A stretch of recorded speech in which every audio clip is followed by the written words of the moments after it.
जी, अस्सलाम वालेकुम। I am doctor Mohammad Usman. कुछ प्रोमिसेस हैं जो अल्लाह ताला अपने बंदों के साथ करता है। अल्लाह ताला की किताब कुरान पाक है और कुरान पाक का एक-एक जो अल्फाज हैं वो हकीकत और सच में नहीं है। सबसे पहला है इन्नमा साबिरीन, बेशक अल्लाह सब्र करने वालों के साथ है। तो अगर लाइफ में कोई मुश्किलात चल रही हैं आपकी तो आपने सब्र करना है। तो अनकरीब अल्लाह ताला एक ऐसे नाम से नवाजेगा आपको जिससे आप खुश हो जाएँगे। दूसरा है इन्नमल उसरि युसरा, हर मुश्किल के बाद आसानी है।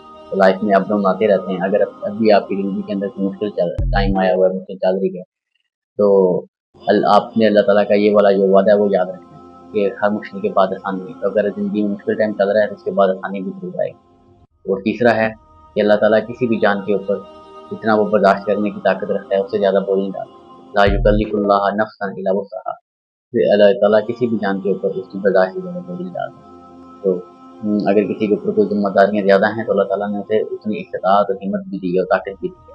तो अगर आप किसी चीज़ को अचीव करने की कोशिश कर रहे हैं, वो अभी तक आपको हासिल नहीं हुई, तो इसका मकसद इसका जो मतलब है कि अभी आपको और ज़्यादा हिंड्रेंसेस और ज़्यादा मुश्किलात से गुज़रना है वहाँ तक पहुँचने के लिए। आपको अल्लाह ताला उस लेवल तक उस काबिल बना देंगे ऐसा-ऐसा कि वो चीज़ या वो मुकाम आपको हासिल हो जाए। तो ऐसे नहीं लोगों को मुकाम दिए जाते, लोग स्ट्रगल करते हैं। क्योंकि अल्लाह ताला किसी भी इंसान के ऊपर जितना वो बर्दाश्त कर सकते हैं उससे ज़्यादा वो ही डालता है। ला युकल्लिफुल्लाह नफ्सन इल्ला वुसअहा। उसी के साथ ख्याल रखें अपना, अपने अज़ीज़-ओ-अक़ारिब का। अल्लाह ने के माफ़ी मांगे।